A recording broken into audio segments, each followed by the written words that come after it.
are going to discuss about the second law of thermodynamics. So second law of thermodynamics पर जाने से पहले हम फर्स्ट लॉ ऑफ थर्मोडायनेमिक्स के ऊपर चर्चा जारी रखते हैं. So first law of thermodynamics के बारे में हमने पढ़ा कि ये जो फर्स्ट लॉ ऑफ थर्मोडायनेमिक्स है, it is based on the principle of conservation of energy. तो साधारण शब्दों में यदि हम कहें तो ये कहता है कि एनर्जी को ना तो बनाया जा सकता है ना तो नष्ट किया जा सकता है, पर एनर्जी एक फॉर्म से दूसरी फॉर्म में सिर्फ ट्रांसफ़र होती है. और यदि हम उसके मैथमेटिकल लैंग्वेज में उसको लिखने की कोशिश करें तो जो डेल्टा क्यू है वो delta U plus delta W के बराबर होता है. हमारा ये जो कॉमन एक्सपीरियंस है उसमें यदि हम देखें तो कई एक ऐसे प्रोसेसेस होते हैं जो फर्स्ट लॉ ऑफ थर्मोडायनामिक्स के बेस के ऊपर तो वो पॉसिबल हैं, पर प्रैक्टिकली हम देखें तो वैसा होता नहीं है. उदाहरण से हम बात करते हैं. फॉर एग्जाम्पल कि हमने ऐसा कभी नहीं देखा कि एक जो बुक है वो टेबल पर पड़ी हुई हो और वो अपने आप जंप मारना शुरू कर दे. आपने तो नहीं देखा, किसी ने नहीं देखा. आपने आप क्लास लगाते हैं और इस डायग्राम में आप देख सकते हैं फिगर नंबर 1 में कि आपने ये कभी नहीं देखा कि एक जो टेबल है, टेबल के ऊपर जैसे हम फिजिक्स और हिस्ट्री की किताबें रखी हैं तो ये अपने आप जंप मारना शुरू कर दें. यदि हम ये कहें कि सिर्फ फर्स्ट लॉ ऑफ थर्मोडायनामिक्स ही एक रिस्ट्रिक्शन है एनर्जी के लिए, एनर्जी कंजर्वेशन जो है कि ओनली वही रेस्ट्रिक्शन है इस बुक को जंप मारने के लिए, तो ये जो बुक है वो जंप इसको मारना चाहिए. क्यों? क्योंकि जैसे फॉर एग्जांपल यदि एक टेबल ठंडा होता है, हम एक जरा ध्यान से देखते हैं, मैथमेटिकल लैंग्वेज में बात करने की कोशिश करते हैं.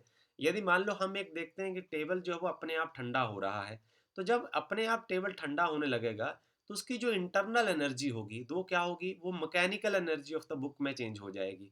As this table will cool down, then in this internal energy of this table will convert into the mechanical energy of the this internal energy of the table will convert into the mechanical energy of the book. What will happen then? जब ये mechanical energy में convert होगी तो उसके बाद ये जो book है वो अपने आप जंप मारेगी टेबल के ऊपर. It will hop to a certain height, एक किसी एच हाइट तक ये जंप मारेगी. और ये कितनी हाइट होगी, इसकी पोटेंशियल एनर्जी कितनी होगी, mechanical energy of the book, book की मैकेनिकल एनर्जी के बराबर होगी. बट ऐसा होता कभी नहीं है, but it will never happen. Clearly इसका मतलब साफ है कि इस फिनोमिना के बीच ना, अब इसमें देखिए हम कि according to first law of thermodynamics जो है ये तो पॉसिबल है. यदि हम फर्स्ट लॉ ऑफ थर्मोडायनामिक्स ही कंसिडर करें तो ये पॉसिबल है कि एक जो टेबल ठंडा हो वो अपनी एनर्जी जो है पड़ोस की किताब को ट्रांसफ़र करे मैकेनिकल एनर्जी की फॉर्म में, और वो मैकेनिकल एनर्जी को कंपनसेट करने के लिए जो बुक है, कंजर्व करने के लिए बुक जो है वो पोटेंशियल एनर्जी एक्वायर करेगी जिसकी वजह से वो टेबल के ऊपर जंप मारेगी. ओके, बट जैसे हमने ऐसा होता हुआ नहीं देखा. इसका मतलब क्या है, in addition to first law of thermodynamics वहाँ कोई एक और प्रिंसिपल काम करता है जो ऐसा होने से रोकता है. And this is the second law of thermodynamics. यही सेकेंड लॉ ऑफ थर्मोडायनेमिक्स है. So this principle basically disallow, ये सेकेंड लॉ ऑफ थर्मोडायनेमिक्स है which basically disallow many phenomena that are consistent with the first law of thermodynamics. जो first law of thermodynamics तो उनको allow करता है होने के लिए, पर सेकेंड लॉ ऑफ थर्मोडायनेमिक्स उसको पूरा नहीं होने देता. So now it is a time now for us to understand what is second law of thermodynamics. Second law of thermodynamics gives the fundamental limitations to the efficiency of heat engine. हमने अभी पढ़ा है efficiency of heat engine में हमने formula पढ़ा था कि जो हीट इंजन की एफिशिएंसी आप पढ़ते हैं eta, that is equal to 1 minus Q two upon Q one. और हमने उसमें पढ़ा कि जो एफिशिएंसी ऑफ हीट इंजन है वो पूरे तरीके से कभी बंद नहीं हो सकती, 100% नहीं हो सकती. और हमने रेफ्रिजरेटर और हीट पंप में पढ़ा था कि जो कोफिशिएंट ऑफ परफॉर्मेंस है in case of refrigerator that is equal to Q two upon W. और इस कोफिशिएंट ऑफ परफॉर्मेंस में हमने पढ़ा कि वर्क डन कभी जीरो नहीं हो सकता. So this is all because of the second law of thermodynamics. We are going to discuss about it. अब हम इसको पढ़ने जा रहे हैं कि समस्या कहाँ आती है. Okay, that says that efficiency of heat engine can never be unity. तो second law of thermodynamics simply यदि हम कहें तो ये कहता है कि हीट इंजन की जो एफिशिएंसी है कभी भी यूनिटी नहीं हो सकती, मीन्स वो 100% नहीं काम कर सकता। तो यदि हम बात करें अकॉर्डिंग टू द इक्वेशंस कि जो एफिशिएंसी ऑफ हीट इंजन है, eta is equal to 1 minus Q2 upon Q1।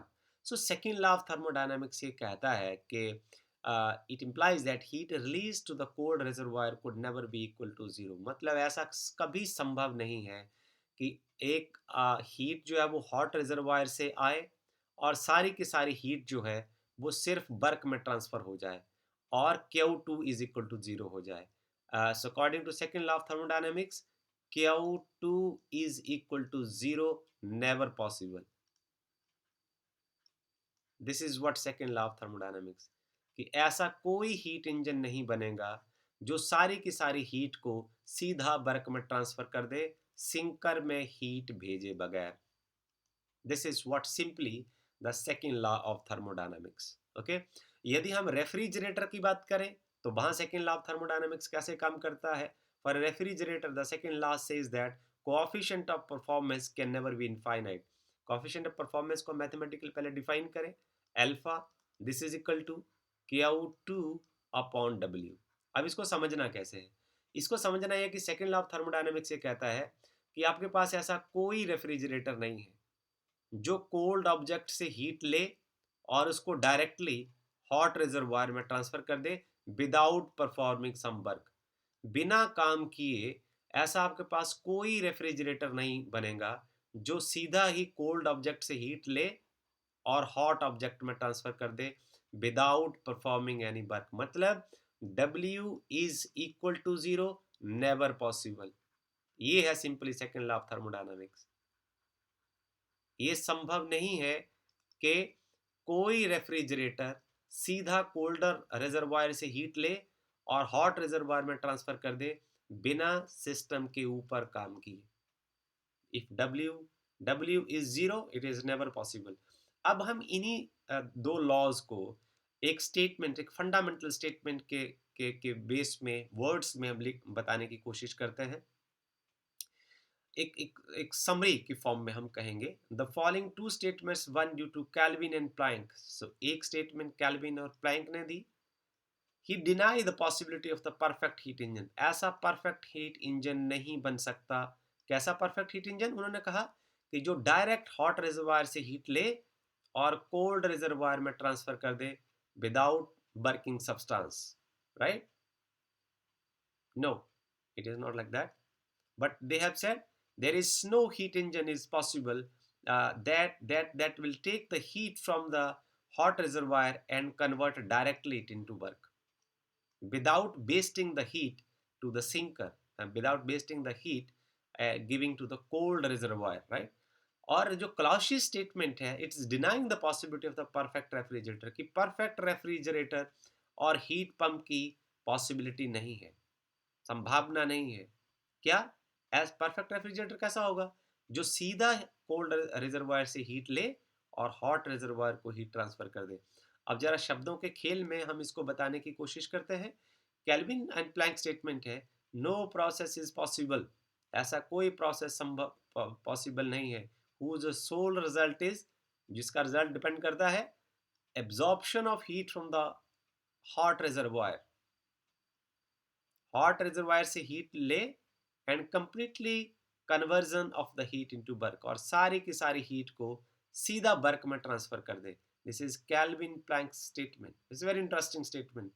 और जो दूसरा प्रोसेस है जिसकी हमने अभी चर्चा कर दी है, क्लाउसियस स्टेटमेंट, वो ये कहता है no process is possible whose sole result is the transfer of heat